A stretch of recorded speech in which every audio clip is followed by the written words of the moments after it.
언약의 아들들과 딸들, 한나 테클레, 번역 윤성덕. 이번 주말은 매우 특별했습니다.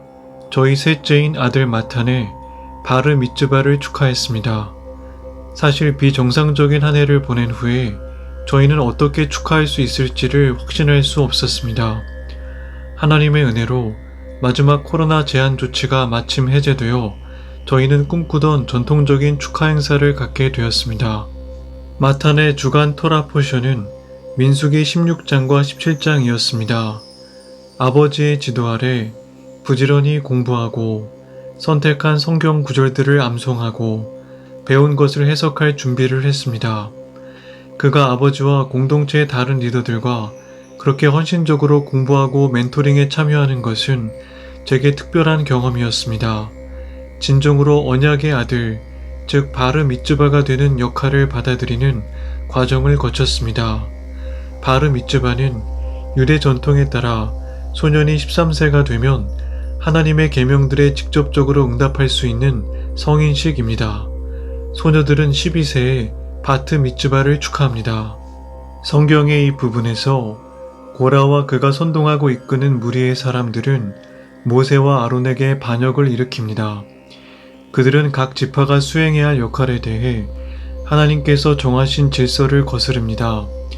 레위인으로서 고라는 이미 특별한 의식적인 의무들이 있는 자리에 있었지만 그 자리에 만족하지 못하고 하나님이 정하신 권위에 저항했습니다.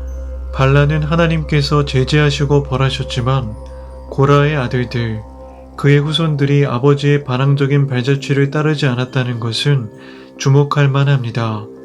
그들은 위임된 리더십에 복종했으며 우리가 부르는 시편 42, 46, 84, 87편과 그 이상의 가장 기름 부음 받은 몇몇 찬송시들을 지었습니다. 고라의 아들들이 아버지의 실수에 얽매이지 않고 좋은 선택을 하고 영원토록 감동이 되는 글을 쓰는 도구가 되는 특권을 얻은 것은 너무나 격려가 되는 하나님의 구속적 그림입니다. 다음은 민수기 16에서 17장의 고라의 반역과 아론의 쌍난 지팡이에 대한 마탄의 바르 미츠바 설교 일부입니다. 하나님께서는 모세에게 아론을 포함 12지파 대표자들의 지팡이를 가져오라고 하셨습니다. 그것들을 통해 하나님께서는 누구를 대제사장으로 선택하셨는지를 분명히 하실 것이었습니다. 그래서 모세는 그 지팡이들을 회막 안 주님 존전에 두었습니다. 다음날 회막으로 들어간 모세는 아론의 지팡이에 아몬드 꽃이 핀 것을 보았습니다. 모세는 그 지팡이들을 모든 지파들에게 보여주고 그 주인들에게 돌려주었습니다. 지팡이는 무엇입니까? 지팡이는 보행을 지지하고 보조하는 데 사용되는 장대, 지휘봉 혹은 막대기입니다. 거기에 더해서 리더십, 정체성, 그리고 권위를 상징합니다. 리더십, 그의 양떼 앞에 목자 혹은 오케스트라 지휘자의 손에 들린 지휘봉 같이. 정체성, 모세와 아론의 손에 들린 지팡이 같이. 권위, 왕의 손에 들린 황금홀 같이. 이 주간 토라 포션에서 제가 이 구절들을 선택한 두 가지 이유가 있습니다. 1. 저는 들었습니다. 마테는 히브리어로 지팡이 옆에 지팡이라는 뜻인데 제 이름 마티처럼 들렸습니다.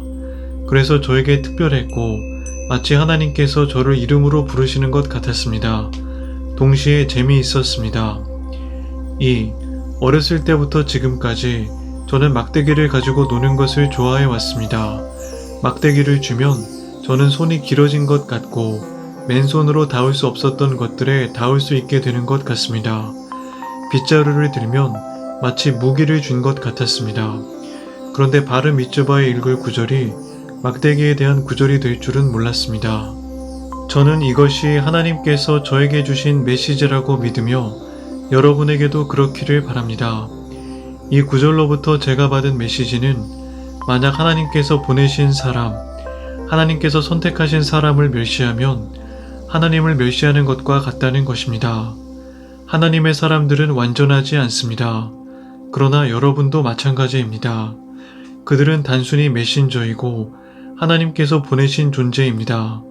만약 보냄을 받은 사람이 멸시를 받으면 보내신 분 또한 멸시를 받는 것입니다. 대제사장은 하나님께서 선택하셨고 그는 하나님과 사람들 사이에 다리가 되어야 했습니다. 오늘 바르 미tz바에서 저는 저의 대제사장은 저의 죄를 당신께로 가져가시고 제가 하나님께 닿을 수 있는 길을 열어주신 예슈아시라고 말씀드리고 싶습니다. 저에 대한 비밀 한 가지를 말씀드리고 싶습니다. 저는 슈퍼 히어로들을 좋아합니다. 제가 가장 좋아하는 캐릭터는 스파이더맨입니다. 슈퍼 파워들에 대해 생각해보면 하나님께서 제 삶에 어떤 영웅적 자질들을 주셨는지 찾아보게 됩니다. 저는 오늘 말씀에 나오는 지팡이들의 이야기가 우리에 대한 것임을 깨닫습니다. 우리 각 사람은 하나님 보시기에 지팡이와 같습니다. 저는 오늘 제가 하나님의 손에 들린 지팡이이기를 원한다고 선언합니다. 저는 하나님의 손을 비워두고 싶지 않습니다. 그러므로 제 안에 있는 영웅적 자질들을 찾고 하나님께서 저에게 주신 부르심을 이루기 위해 제 삶을 하나님의 손에 들린 지팡이로 드리기를 원합니다. 성경은 구약과 신약 할 것 없이 예식적인 행사들로 가득 차 있습니다. 우리에겐 중요한 행사들, 변경 사항들, 이정표들을 표시하는 예식이 필요합니다. 예수와께서 사역을 시작할 준비가 되셨을 때 하나님 아버지께서는 하늘로부터 말씀하심으로 아들의 침수 안수식에 참석하셨습니다. 이번 주에 바르 미tz바를 준비하면서 저희는 이제 막 군복무를 마치는 자매에게 침례를 주는 영광을 누렸습니다. 그녀는 또한 언약적 헌신을 상징하는 예식적 행사에 참석했습니다. 이번 주의 예식들은 저희 아들과 이 자매에게만 아니라 영적인 영역에 무게가 실리는 신앙의 결정과 선언의 과정을 새롭게 목격하는 우리 모두에게도 똑같이 중요했습니다. 우리는 모두 자유의지라는 신성한 선물을 받았습니다. 우리는 하나님과의 관계와 봉사 안에서 행하고 정기적으로 주님과의 언약을 새롭게 하기로 선택해야 합니다.